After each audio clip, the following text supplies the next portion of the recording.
Hmm. Um. Yes, it's I just thought I'd jump on and just make another short video. Well, that's the intention. Um. And it's raining here today, and I live in Devon, in England, in the UK. Quite a rural area near the sea, and today it's raining. And I normally go for a walk at some stage in the day, and I don't normally let the weather bother me too much. But today I keep thinking, oh, I'll go for a walk when it stops raining. I'm not quite sure why. It's funny what we do, isn't it? And I was just sort of contemplating that I lived for some time in Thailand, which I mentioned in the last video, in a small village in northern Thailand, and it's always interesting. But it was very interesting. Um, Whether you know it or not, but most people in Thailand, not all, but a lot of them are Buddhists, and um, they have an entirely, well, it seems to me, they have an entirely different outlook on what we call life. Um, One of the preoccupations we have in Britain or in England particularly is people are always commenting on the weather, whether the weather's good or whether the weather's bad, whether it's rain is bad, um, sunshine, well, it can be good and bad. We had a very hot summer last year here in Devon in England, and you know, some of the temperatures we were experiencing were sort of in the mid 30 degrees, perhaps even up towards the high 30s. And I loved it. I love the hot weather.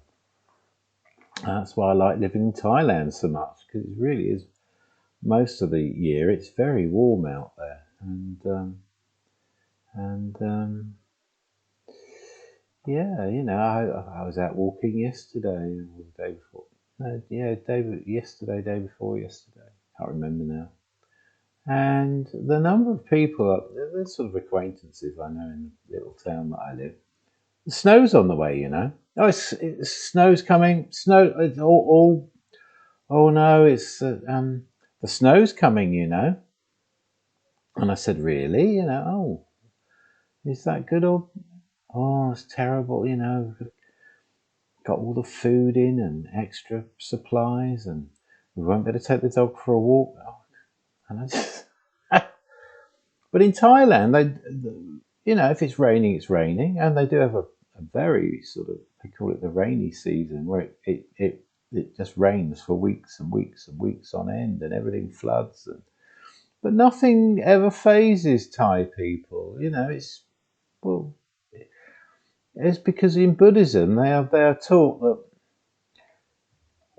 that it's like this. It's like this. It's just the arising conditions of nature, and everything is impermanent, and everything changes. And the weather is part of that, and you're part of um, this ever-changing, arising conditions of nature, and nothing really phases them. They don't have sort of huge reactions like we do in my experience of living in the West. I've mainly lived in England, but Spain as well, and yeah, sort of visiting is we have this sort of everything that happens. It's put into a category of good or bad. Good, if this is happening and it's to my preference, it's good. And if it's happening, it's not to my preference, then it's bad. And the Thai people aren't like that. It's raining. Good, you know. And most of the Thai people, like, well, in fact, in the north, it's all agricultural, so that they're very pleased when it rains. Um, but yeah, it's and the weather really affects people's moods in this part of the world. You know, if it's raining and cold, and that people become depressed, or down in the dumps. You know, sort of walking around with a. In fact, there's a saying: you've got a face like a wet, as long as a wet weekend. You know, it's. But anyway, so I might go out in a minute. I don't know. So what was I going to say? Yes, this Buddhist approach that was really new for me when I got to Thailand, and I might have mentioned before that over the road from where I lived, there was a Buddhist temple with it was only a little temple. In fact, they were um, building a new temple. Um, Before what was called the temple was it was more like a sort of, I don't know what to call it, agricultural building, sort of big concrete building with a flat roof, and that's what. But I don't know where the money come from, but um, they started to build a traditional Thai temple. You know, we may have not known, with a roof that goes like this, and it's all painted and steps up to it, and dragons and highly colourful, and inside it's empty apart from a Buddha. In this case, it was a huge white. I don't know what the material was. Perhaps it was concrete, and then sort of over. It was very beautiful when they went to install it. Anyway, let's go to the temple over the road and just sit with the monks, because it's quite a noisy country, Thailand. You'd think it would be quiet and beautiful and serene, like it is here in this little town I live in, Devon. You know, it's practically silent outside at the moment. It's sort of 4 o'clock in the afternoon, but um, yeah, in Thailand, it's very noisy, even in this tiny little village up in the north of um, Thailand. Sort of things start quite early. I think it was 6 o'clock in the morning. Or was it 5? I think it's either 5 or 6 o'clock. I think it's six a.m. in the morning. There would be this huge drum that would be banged from the temple. This huge drum in its own little house with a great big log, which they would literally, a monk would, hey, crash, bang, bang, bang. And then they would ring a bell, you know, and quite a big bell. It was very noisy, sort of the start of the day, you know, and it was when the monks finished their chanting and whatever. I don't know, and then villagers would sort of traipse up to the temple and do their morning. They don't do prayers really. They just do sort of chanting in Thailand, and sometimes one of the monks or the head monk or the abbot would give them a sort of a pep talk, a dharma talk. Um, that you know, words of the Buddha, as it were. And I used to go over there, and they're just lovely people. They're always pleased to see you, you know, even though you're what they call a farang, which is a sort of a white Westerner. It's not a very nice name, but that's what we know now. But anyway, I used to go over there and sit, and I just chant along with the villagers and the monks, and I don't know, it's just wonderful. It's a sort of a kind of contemplation or on our mortality, really, that we're only here on a temporary basis, and that's sort of widely accepted. in Thailand and Buddhism that we're here to for this lifetime, and we will then be reborn um, into another life. Not this personality, but this, what we call in the West, soul. And it was great. I just sort of take you out of your thoughts, and I don't know, used to last about half an hour, 45 minutes. It was wonderful. And it's they have an entirely different approach to life. It's the here and now. I am the here and now. This is how it is. It's not good. It's not bad. It's just how it is. It's not. It's not that they don't enjoy it. They're quite well. The village I was in, they were quite party animals, really. Most of them were involved in agriculture, but they used to have the sort of the weekends off, or if they had work in the day, they used to have parties. And they used to drink this sort of Thai whiskey, and they were very generous. And often I'd be walking and come drink, come and have a drink, and all the children would be there. It was lovely. It really was, and they were very generous.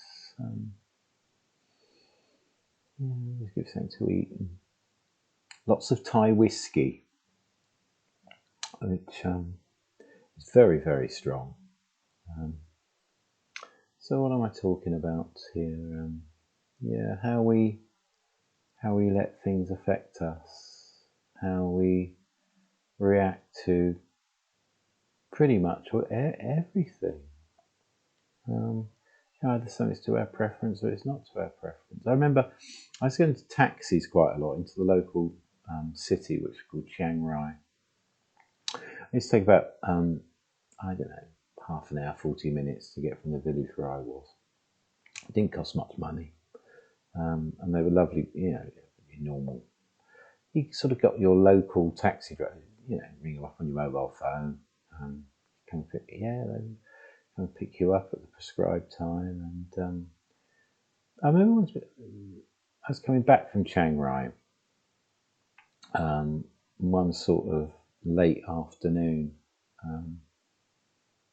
and it started to rain. I was sat in the front, and there's lots of 4x4 pickup trucks in Thailand. I think the government gave them some sort of tax break or whatever, incentive.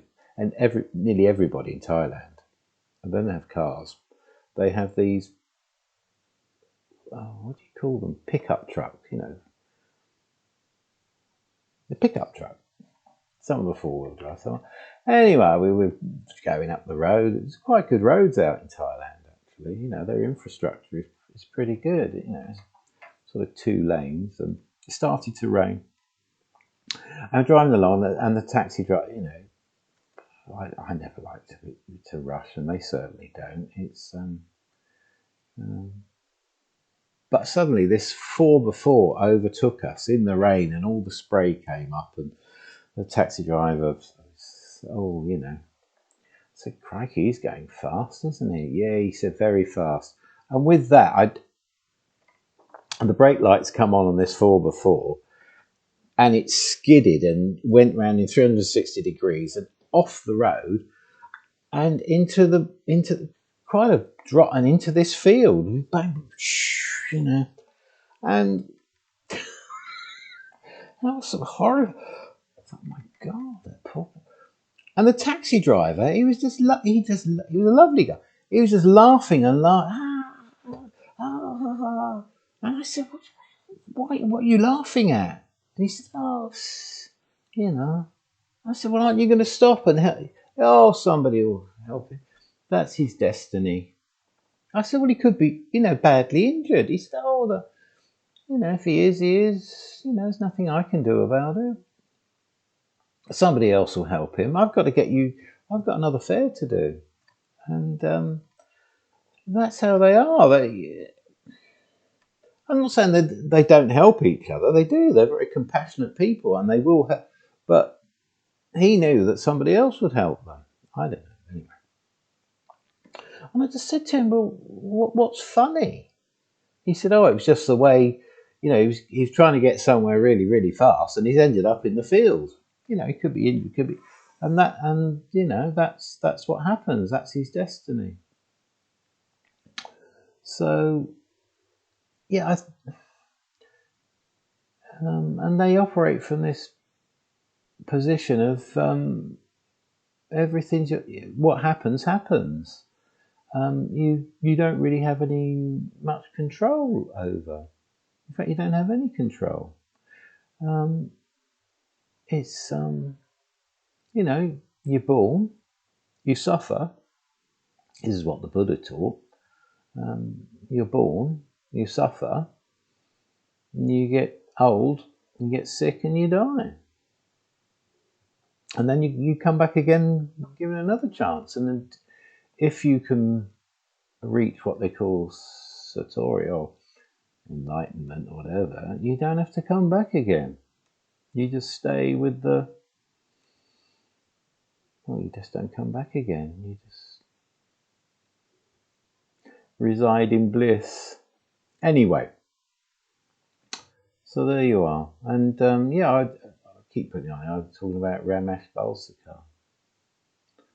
And Ramesh was an Indian non-Advaita teacher, which means not two. Non-dualism. Everything is one. There's nothing outside of the one, the source. The source in manifestation is everything. And what Ramesh taught was everything happens in accordance with cosmic law. Everything that happens in accordance with cosmic law. Some people call it God, some call it universal energy, the one. And if something happens, it happens. And if it's not going to happen, it won't happen. Despite any other power on Earth or in the universe, if something's not going to happen, it will not happen. But if it happens, it's because of cosmic law. And everything is predestined. Ramesh used to describe it as it's all in the can, like a film you go to see the cinema, and he would say that it's all in the can. Everything is predestined from when things started, which some people call the Big Bang, until it ends. And nobody really knows what that is, but it's all in the can. Everything that's going to happen is happened. It's going to happen, and cosmic law or God or the source writes the script, directs the film, plays all the parts, all the props, and whatever happens will happen. And we are merely sort of actors in that, like Shakespeare said, all the world's a stage, and everyone plays their part, or something like that, isn't it? So we're just all, if you like, instruments of God's will or cosmic law. And what Ramesh used to say, if you contemplate this, why do we do anything? It's because of the arising conditions, that we smell something or see something, or we have a thought, or somebody else does something, and then we take action. because some people confuse this thing about, oh, everything's predestined, therefore I don't have to do anything. I don't have any free will. Well, you do have free will, but it's just a, if you like, a belief in us in free will. You know, we do what we do. We take action, but there aren't any mistakes. You know, you can think about something for as long as you like. In fact, Alan Watts used to say, Alan Watts was an Englishman who made a big hit in the United States when he went over there. He was a philosopher and a teacher, and sort of started the kind of the hippie movement along with Ram Dass and all that lot. And he would say that, yeah, we can sit around, we can take all the variables, everything into consideration, all the information we need to make a decision. And he said you can never get enough information because we've got this very limited sort of intellect, and you know, most of what goes on we don't see it anyway or record it. So you can weigh up all the variables, all the pros and cons, get all the information, and then we'll make a snap decision. And you know, it's like me making this video. Why am I making this video? Did I choose to make this video? Well, yeah, I'm doing it, but I was going to go for a walk. And then I thought, it's raining. I'll jump in and make a video. And you know, Ramesh used to say he wasn't a great one for prescriptions or, you know, do this or do that, and he rarely gave advice. In fact, the only advice he ever gave to his, I don't know, followers or I don't know, students or people who, you know, listen to his teaching. He says two things.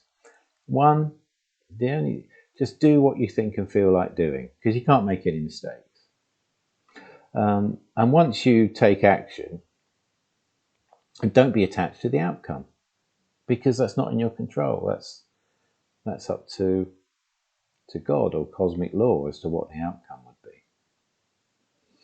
And the other piece of it, he would say, at the end of the day, it does take 20 minutes. Get yourself a cup of tea or a beer or something. Just sit quietly and just think of something in the day that was purely your action. You were the doer, not merely taking action in accordance with cosmic law. And he said, so, for instance, you went to a restaurant for lunch. I decided to go to that restaurant. Well, did you? If you think back, you know, you were in a meeting and somebody said, let's go to so-and-so. Would you like, are you going to have lunch? Yeah, well, let's go to the so-and-so restaurant. And you thought, yeah, I've been there before. Food's pretty good. It's not expensive. The people there are nice. The chairs are comfortable. So you go for lunch. But you wouldn't have chosen to go there for lunch if the other person hadn't said, are you going for lunch? I'm going to go to this restaurant. Would you like to come with me? And then for you to have the prior memory or thought that you've been there before and it was okay. In fact, it was very good. So So when you get to the restaurant, I chose to have, I don't know, fish and chips and a glass of Coke. And so you went through the menu. The waiter gives you the menu. You order your fish and chips. So I'll have some fish and chips and a glass of Coke, please. And the waiter says, certainly, and off he goes. But did you're probably always going to choose fish and chips that day. And then what Ramesh said, you have no choice over the outcome, because you're sat there, I've ordered my fish and chips and my glass of Coke. You know, 15 minutes, 20 minutes, it'll arrive. The waiter will bring it. But a minute later, the waiter appears from the kitchen, comes across, I'm really sorry, but we don't have any fish. So you can have something else and chips, but there's no fish and chips. So you have to reorder. Now there's a classic case of taking an action and having no control over the outcome. I know it's a small example, but how often you think about it, how often does that happen in life? That you make a decision to do something with the expectation that the outcome will be to your preference. And Ramesh used to give this example of you come out of your office, you're going home, and you can either get the bus or, if you're in London, the tube, the underground railway. Yeah. So you decide, I'll get the bus. And there's a bus stop just across the road from your office. And you know that the number 45 bus that will take you home comes along pretty frequently. And you're stood there, lots of traffic, and you think, I'll go to that bus stop. There's one in about 5 minutes. And you can't get across the road. Anyway, eventually you start to cross the road. Now, one outcome is you can go across the road safely, stand at the bus stop, your number 45 bus comes along, you jump on the bus and you're home in 15, 20 minutes.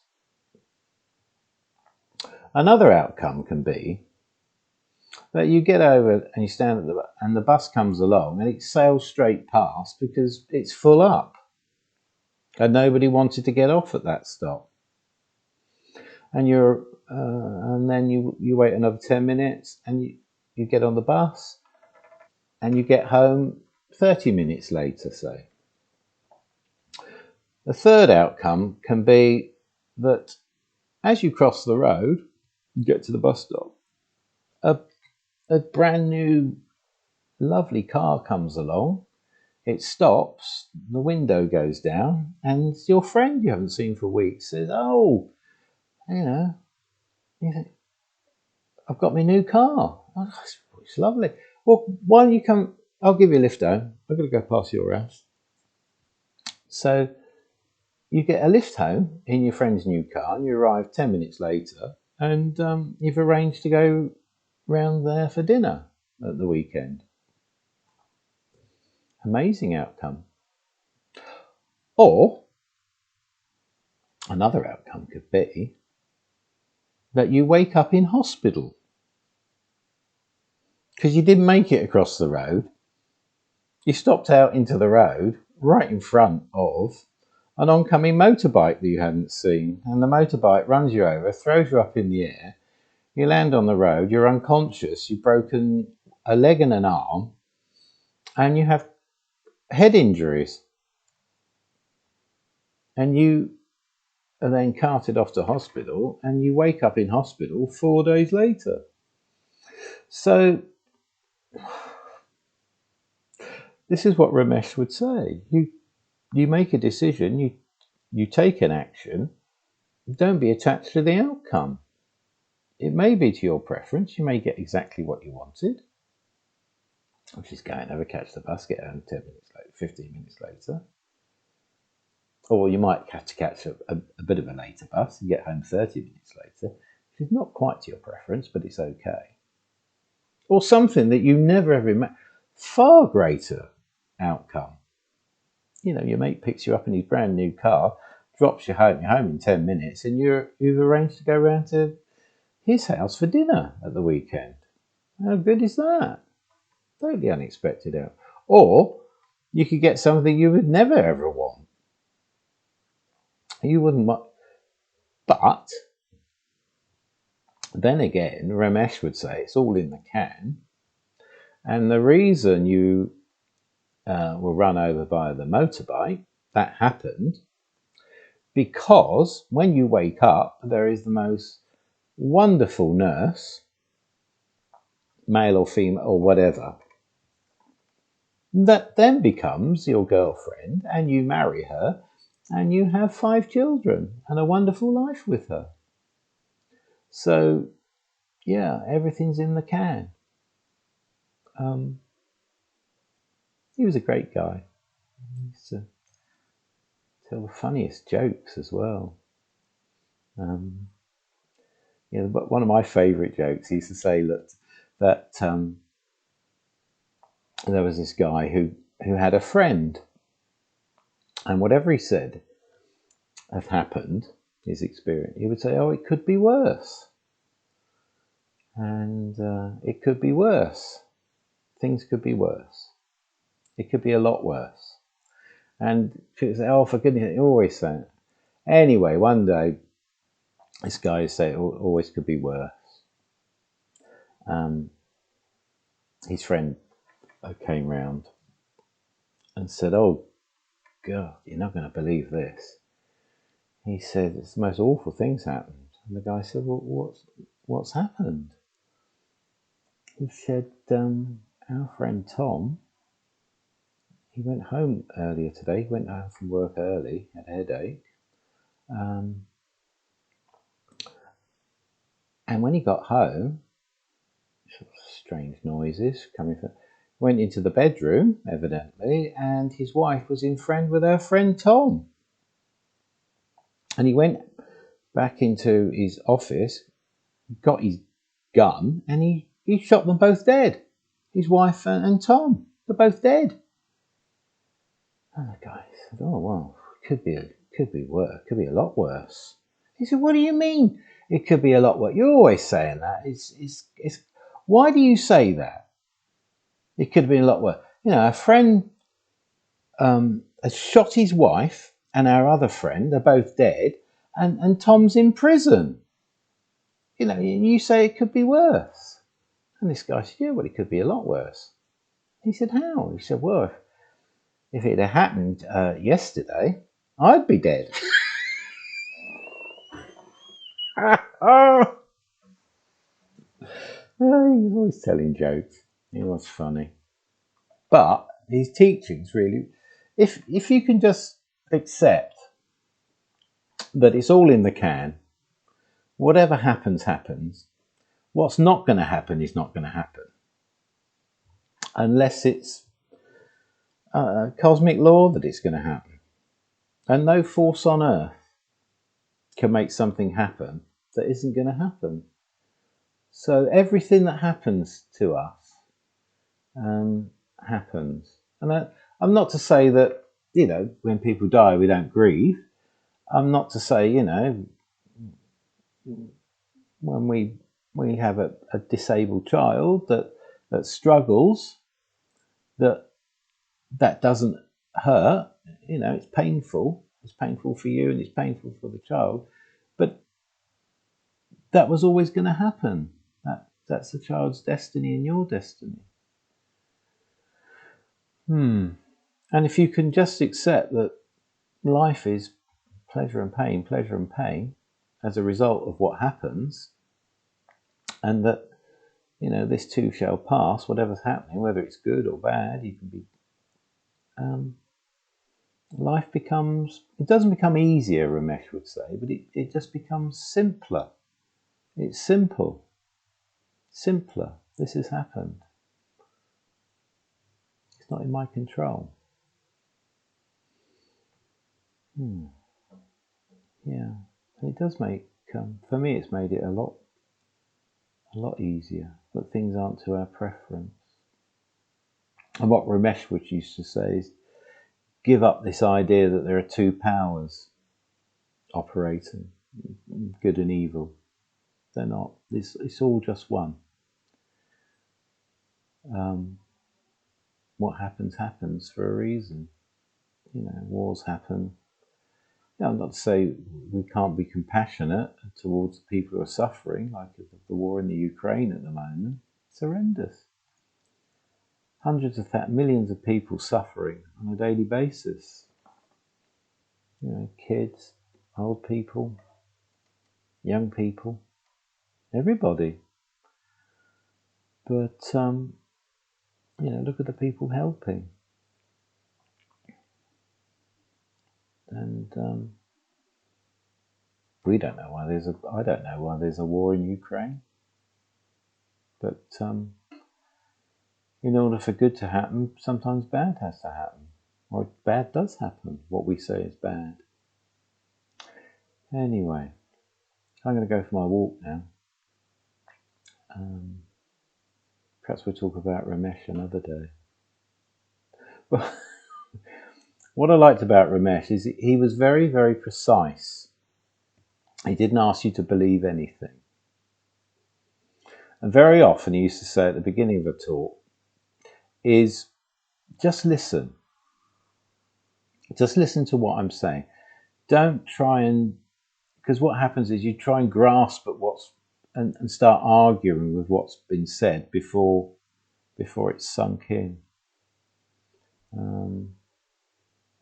You just say, just listen. Listen with, and try not to listen to the word. Just let it just happen.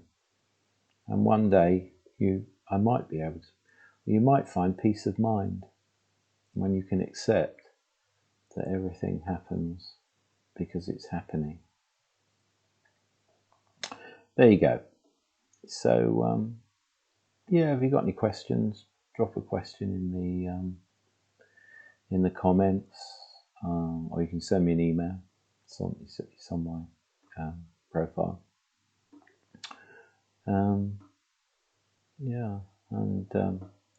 So if you can push the like button, that helps for YouTube's algorithms to send it to somebody else who might be interested in the subject. And also, if you can subscribe as well, then you'll get a notification when I do another video if you wanted to see that. So thanks for everything. Thanks for listening, and take care.